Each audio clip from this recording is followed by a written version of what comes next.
Savor the taste of the sea with this light and delicious crabmeat salad.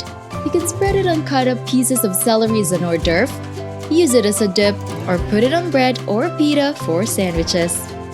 Simply add the lump crab meat, cream cheese, mayonnaise, red onion, red bell pepper, parsley, lemon juice, salt, and ground black pepper in a bowl.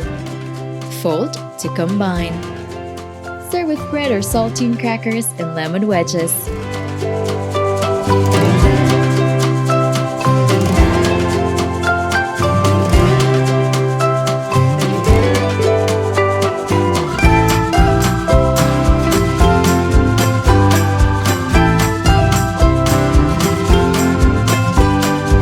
Don't forget to hit like, subscribe, and turn on that notification bell to catch more easy and tasty dishes to try at home.